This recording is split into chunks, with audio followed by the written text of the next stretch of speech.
Eto na naman si Senator Marcoleta. May ginisa dyan sa Senado. Akalain mo ba naman, paulit-ulit na lang na inilabas itong mga fake news. Lalo na pagkakampi ka ng mga Duterte. Paulit-ulit na lumalabas sa social media pero walang nagfa-fact check. O eto, panoorin po natin Senator Marcoleta kung paano niya ginisa itong mga fact checkers na to. Meron pa pala nun? Bakit yung ibang mga paninira kay Senator Robin Padilla, paninira kay VP Sara Duterte, paninira kay Senator Marcoleta at iba bang mga senator pagpapuro sa mga Duterte, patuloy na kumakalat pa rin sa social media, lalo sa Facebook, pero wala namang nagpa-fact check. Ang tanong, may kulay ba? Anong kulay kaya nila? O ito, panoorin natin ang video. Banggit ni Yusek Precious Hipolito, pero sa mga susunod na araw pa siguro magkakaroon ng katuparan yan. Pero may binabanggit kayo mga fact checkers ngayon eh. Opo. Katulad ko po, Mr. Chair, napakarami pong mga fake news na iniugnay po sa akin. Ito pong isa, kapungka nito ay Orly Gutesa, Break Silence. Pinilit lang ako ni na Defensor at Marcoleta. Ito po yung isa, no? Pangalawa po ay, ito po napakaraming fake news ang lumabas. Ito po nakalagay pa po. Dear Rodante Marcoleta, sabi po niya, bakit pinag-iinitan mo ang tradisyon naming mga Katoliko? Ito po ay Noche Buena raw. Pero excited makatanggap ng Christmas bonus. Sa totoo lang, Mr. Chair, wala naman po akong binabanggit ng kahit ano tungkol sa Noche Buena. Ito po ay lumitaw, makaraan na pag-usapan na meron yatang nagsabi na opisyal ng ating gobyerno na ang 500 pesos ay kasyang-kasa sa Noche Buena. Wala po akong kinalamanan doon sa pagkakapahayag noon at bigla pong lumitaw lahat ng mga fake news laban sa akin. Yan po yung pangalawa. Ang pangatlo po, ayaw po talagang tumigil. Ilagyan po ako ng litrato. Parang inaabutan ako ng Red Horse ni dating Pangulong Duterte. Ayan po. Alam naman po nila na iglesia po ako, hindi po kami umiinom ng kahit anong alak o anong inuming nakalalango. Ayan po. At ang pangapat po, ayan na naman. Kapapasok lang, sabi po, Mr. Chair. Yari na, Marcoleta, na bigla sa mabigat na hatol sa kanya. Tanggal na siya sa Senado. Paano naman po kayo magiging masaya sa ganito? Kaya po, ganito kasidhi po ang pagtatanong ng ating chairman at nandito po ang ating Senate President at nandito po ang pinakasikat sa social media, si Senator Rapi Tulfo. Lahat po kami ay nagrereklamo sa nangyayari. Ako po bilang, siguro, kailangan ko rin pong ipagtanggol ang sarili ko, Mr. Chair. Gumawa po ako ng paraan eh. Sinaliksik po namin kung sino yung gumagawa nito tungkol kay Gutesa. Napansin po namin at nakuha namin na a certain CDG Media Minds was promoting around 12 ads of the same topic on Meta. Ang registered mobile number ay nakuha po namin, nakarehistro kay Luis Orbon. Na-track po namin yan. At pagkatapos po na ma-expose ko sa program namin, siya mismo ang nagtanggal. So naunahan po namin ang ano yun? ICCI ba yun? Naunahan po namin ng DICT, mabuti tinanggal po yun. Kasi nakuha po namin yung kanyang pagkakakilanlan, pati yung kanyang telepono, nakuha namin pati yung kanyang ano na yun? Marami po eh. Yung kanyang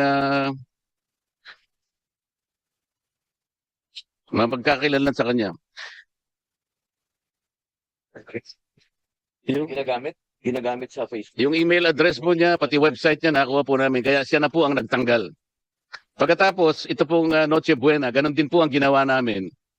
At iniulat din po namin sa aming contact sa Singapore na baka sakaling, ito po, inalis niya rin. Ngunit, ginamit na recycle po para ganun ay makarating na naman sa ibang kaparaanan. Ang problema dito, Mr. Chair, kagaya po na binabanggit ni Yusek Precious kanina, bakit po yung mga fact checkers po na alam natin, ang fact checkers ng Meta ay Vera Piles at saka ang Rappler. Bakit po hindi nyo ma-take down kaagad? Ang ginawa lang po ninyo ay nilabel ninyo na misinformation. At pagkatapos, naging demote na lang.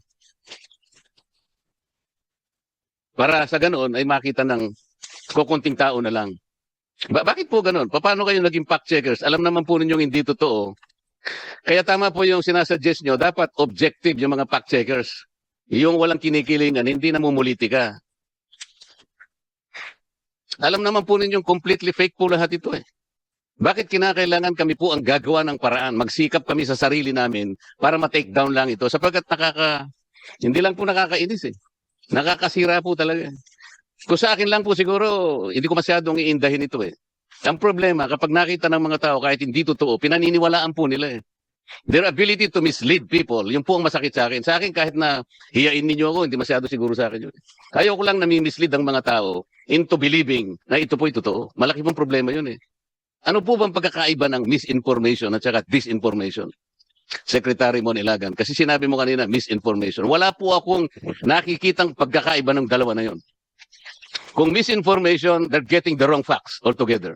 Disinformation, ganun din. They try to mislead people. Kahit pagbalik-baligtarin nyo yung dalawang salita na yun, iisang kahulugan nun. They will get the facts wrong for people to be misled. Period. Walang mapapakinabang doon. Why can't the fact checkers in the meantime do something? Sabi po kanina, ma'am, sabi mo, Attorney Bautista, meron jurisdiction tayo. How come that we have a jurisdiction but we cannot do anything about it? So this is an empty jurisdiction. Attorney Bautista. Apo. Opo. Sa RA 10175 po kasi or the Cybercrime Prevention Act, meron po kasi tayong jurisdiction over, for example po, in this case, pag yung na-damage na tao ay nasa Pilipinas. Depende po kasi yan kung magkakaroon po ng kaso against the person, tapos yung pong subject nasa ibang bansa. Yun lang po, magkakaroon po ng proseso na magkakaroon ng filing of cases over the person na nasa ibang bansa. Yun nga lang po, magkakaroon ng iba na namang pag-uusap if may implement po yung kung ano man yung kailangan nating mechanism na para mapa-implement yung mga Attorney, parang ibig pong sabihin ni Senator Marcoleta, ba't hindi ma-take down kaagad? Opo, parang yun po. Parang kumakalat na ba? Kung hindi pa nila ginawa ng paraan na sila na yung magpa-take down, hindi pa mati-take down. Parang ang tagal. Parang wala tayong jurisdiction talaga. Parang ganun. Wala tayong power. Parang ganun po. Yes, Mr. Chair. Bakit sa dalawang pagkakataon nagawa namin? Dahil lamang sa pagsisikap namin na hindi mamislead ang tao. Kami na ang gumawa. Ito po ang paraan, alam nyo naman eh. I-report ng user sa Meta sa Singapore. Meta Philippines delegates it to our third-party fact checker. From the third-party fact checker feedback, Meta in Singapore will take down degrading yung mga findings na yun. Bakit hindi nyo magawa yun? Bakit po kami nagawa namin? And we successfully took down at least 2 fake news. Attorney? Tulad din po na sinabi ng PNP kanina, nagagawan po kasi ng request sa mga social media platforms, pero hanggang dun lang po kasi yung kaya namin gawin, hanggang mag-request. Tapos hindi po Attorney, nagawa nga namin 2 beses. Eh. The question is, how come we did it before you can do it? Nagawa po namin. Pero ayaw na namin pong gawin dahil dapat kayo pong gumawa to protect us. Ang dami po ninyo eh. You are there to simply protect people.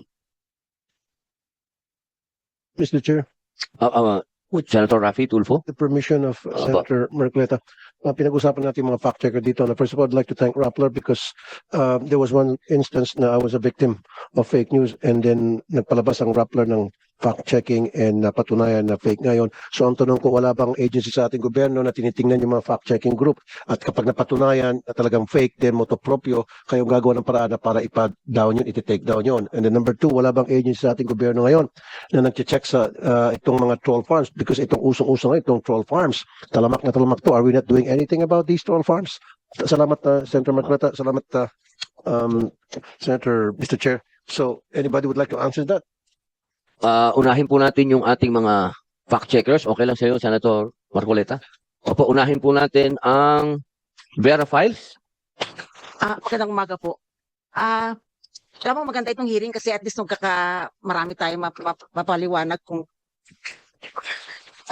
maraming points na ni-raise si Senator Marcoleta. So, isa-isahin natin. Isa kasi yung papel ng ano ba yung fact-checking in the first place, di ba? Ang fact-checking kasi ay isa yan sa pagsusuri kung tama o mali yung isang post na lumalabas sa social media, di ba? So, ang trabaho ng dalawa ang official fact-checker ng Facebook dito sa Pilipinas, yung Verifiles at saka yung Rappler. Pero ang trabaho ng fact-checking ay lahat-lahat na gumagamit ng social media may dapat magiging fact-checker, di ba? Hindi ka pwede, yung ano yan bawat isa can be a fact-checker and should be a fact-checker pag gumagamit ka ng social media. So, ang ginagawa sa ano kasi sa fact-checking arrangement, tama yung sinasabi ni Senator Marcoleta na ang fact-checking arrangement namin sa Meta, di ba? Kina-classify namin pag may ano dito, araw-araw kasi sinascour namin, tinitingnan namin lahat-lahat ng mga post sa social media, tsaka alamin namin kung alin doon ang pwede namin ma-fact check. Dami-dami talaga, hindi naman pwede namin kaya lahat, kaya kailangan talaga bawat isa sa atin magtulungan at magpa-fact check, ganon. So paano namin kina-classify yung priority, di ba? Yung priority na kung anong unahin namin, ganon. Na isa dapat statement of fact, di ba? Hindi pwede kami mag-fact check ng opinion o kaya yung fiction, di ba? So dapat statement of fact ang aming ipa-fact check. Number 2, dapat relevant. 'Di ba? Yung may kabubuluhan sa bayan, yung away ni Ellen Adarna at saka ni Derek Ramsey, no? Kung sino nagsasabi ng totoo, hindi naman pakialaman 'yan, 'di ba? So ang pipiliin namin ay fact check yung may para sa amin yung relevant sa bayan, ganon. Madam, Senator Marcoleta, opo. let's concentrate, Mr. Chair, on the 4 instances I have cited. Number 1, ito pong ginawa nila tungkol kay Orly Gutesa. Orly Gutesa is a witness in the Blue Ribbon Committee. He was the lone witness who connected the dots between Saldico and Martin Romualdez. Ngayon gumawa sila ng fake news. Orly Gutesa break silence. Pinilit lang ako ni Defensor at Marcoleta. So, ang ibig sabihin nito, gusto nilang palabasin na yung sworn statement na ginawa ni Gutesa before the Blue Ribbon Committee is a fake one. So, hindi ba importante sa inyo na i-fact check nyo ito o hindi? No, you have to answer me. Hindi importante ito. Advice ko lang po, refer nyo po lagi sa chairman. Opo, para po hindi po tayo masyadong uminit, baka umapoy. Gawa ni Senator Marcoleta, yung maganda yun. Yun yung talaga dapat gagawin ng bawat tao. Kaya dapat mas marami pa ang katulad ni Senator Marcoleta na siya na mismo ang nagpa-fact check. Trabaho kasi yan dapat talaga ng bawat gumagamit ng social media. Hindi ko na kailangan, Mr. Chair, hindi ko na kailangan i-fact check ito. Alam kong mali ito eh. So tama, sorry. Tinatanong ko po kayo eh. So tama po yung So ginawa kami niyo. pa po ang gumawa ng May- paraan. Imbes na kami mag-rely sa inyo at para lang mapabilis sa Meta na i-take down ito. Okay, hindi po namin kinu-question kung ano po yung trabaho ng fact checker. Pero sinasabi ko po itong 4 na instances na ikinukwento ko sa umagang ito, pare-parehong peke. Itong pangalawa naman, sinabi ko raw na Noche Buena, walang kwenta. Wala po ako sinasabing ganun. Ni Noche, wala po ako sinabi. Ni Buena, wala akong sinabi. Bakit po sila nagkalat ng ganito? Hindi po importante sa inyo to. Pangatlo po, ayan po, binaabutan po ako di umano ni dating Pangulong Duterte ng Red Horse. Alam naman po ninyong peke ito eh. Hindi rin po inyo pinakcheck ito. Kami na naman po ang gagawa ng paraan ito. Pangapat po, ito nga. Nabigla raw po ako, natanggal na pala ako sa Senado, hindi ko pa alam. Madam Fact Checker, lahat po ng ito hindi totoo eh. So ito pong dalawang natitira, kami na naman po ang gagawa ng paraan para lang ma-take down ito. Yung pong dalawa kasi na-take down na namin. Pero kami lang po ang gumawa. Hindi po ba kawawa naman kami? Sige po, Miss Ellen. Opo. Yung ginawa niyo. So Hindi ko po sinasabi sa inyo, Mr. Chair, kung tama ang ginawa ko o hindi. Kinukwento ko po sapagkat kailangan po namin gawin para hindi ma-mislead ang tao. Kaya lang nagpapatulong po kami sa inyo na sana kahit wala kaming gawin, merong mga opisina gagawa ng mga ganito para sa ating lahat. Para sa kapakanan ng buong mamamayang Pilipinas. Ito po yung problema eh. Miss Gemma Mendoza. Opo. Hello. Mr. Chair, thank you for acknowledging us. First of all, salamat po sa mabuting senator tungkol na pinakita niya yung mga examples na yon ng potential na ng fake news tungkol sa kanya, ng disinformation tungkol sa kanya. Siguro po i-explain lang po natin yung proseso. Tulad po ng sinabi ng colleague ko from Verifiles, napakadami po. talaga nung volume nung nung mga nakikita, yung mga kinakalat sa social media. Hindi po namin yung lahat nakikita. And ang isang paraan para tinitingnan namin paano mas marami kaming makita ay humihingi kami ng contributions mula sa publiko. So, pag may in-email po sa amin either through desk@rappler.com or through factcheck@rappler.com, yun po ay tinitingnan ng aming mga fact checker. Ngayon, may sinabi po kanina ang butihing senador na bakit labeling lang ang nagagawa namin. Ito po ay dahil hindi po talaga wala po kaming powers to take down. Ang nagte-take down po ay ang Meta, yung may-ari ng platform. Hindi po yung fact checkers. The only thing that we can do is to rate the content, yung link po doon sa sa social media platform na pag-aari lang ng Meta. Wala po kaming kinalaman sa mga ibang platforms din. Mr. Chair, pwede makasingit? Senator Raffy. Yeah, first of all, I would blame Rappler and Vera Files doon sa whether or not they're doing fact-checking kasi hindi naman nila responsibility yun eh.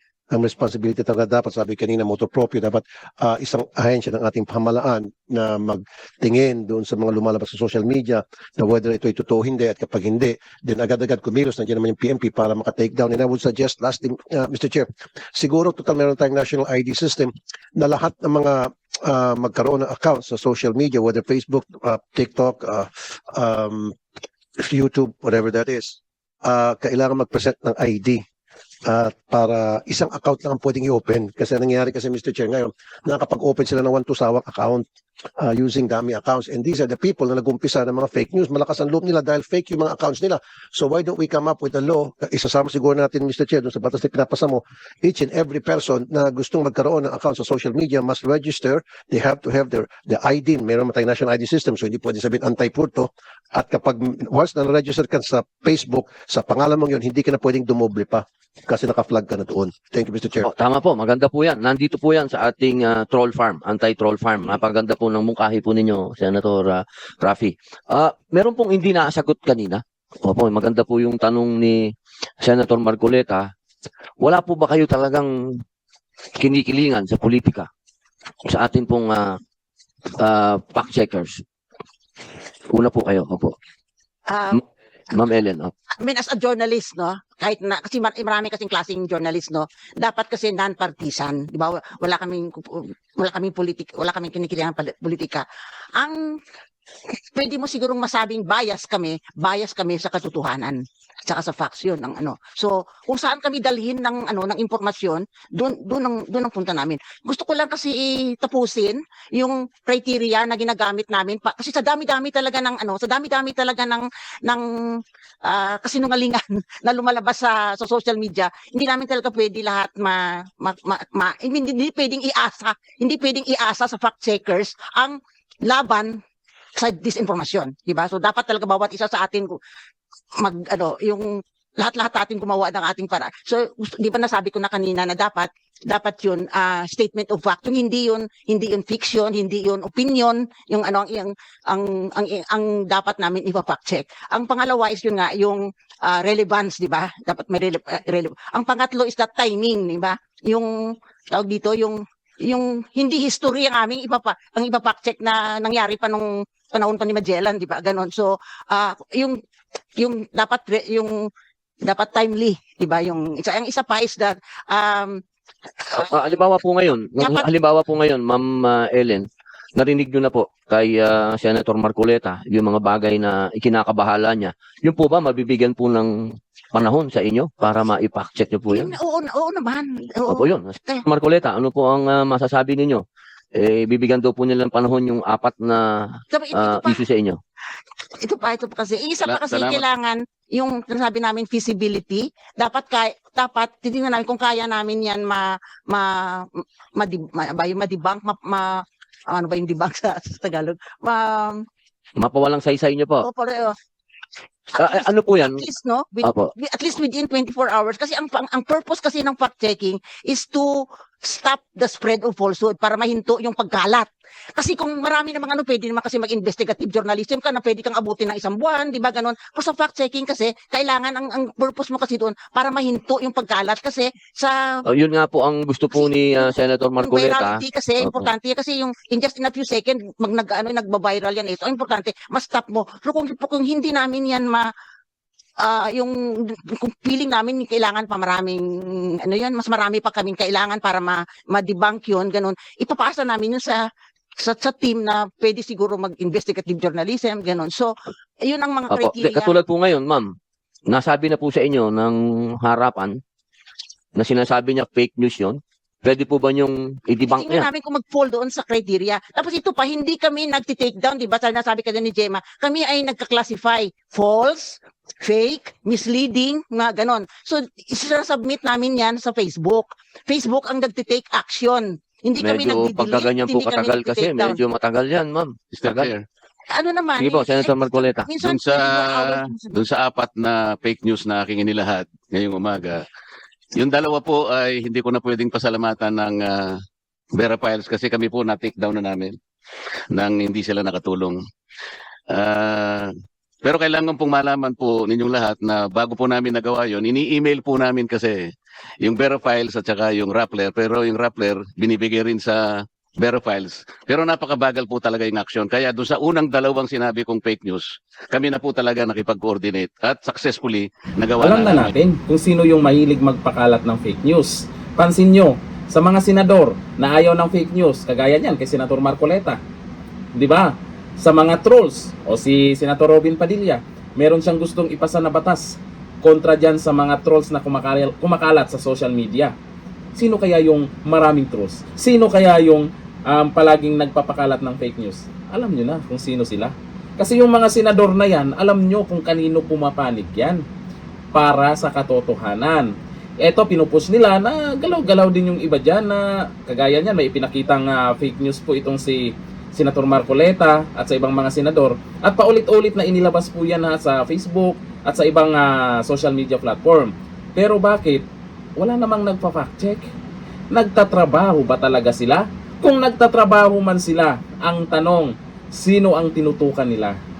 Lahat ba o may kulay? Yan lang naman ang katanungan ng karamihan kasi minsan, napapansin po natin, pag nagkamali lang ng kaunting pagkakamali lang na inilabas ng mga, lalo mga vlogger, mga DDS vlogger, fact check ka agad. Karamihan pa nga sa amin, burado agad yung page. Ako, naranasan ko nang naburahan ng page. Pero sa kabila, halatang halata na yung pinapakalat na fake news. Pero, patuloy pa rin na kumakalat, di ba? Ayon po dito, kay Griselda. Ibig sabihin, di yan sila nagtatrabaho ng maayos, di nagtatrabaho ng tapat. Naku po. Sabi ni Ana Chan, may kulay yung Vera Files. Ano kayang kulay nila, Mabango ba yung kulay nila? O may amoy na? Sabi nito ni Roger Dats, pagkampi sa mga galit sa Duterte, ang bilis nyo kumilos. Naku, yun po rin yung napapansin ko. Dito na lang, thank you. Bye-bye.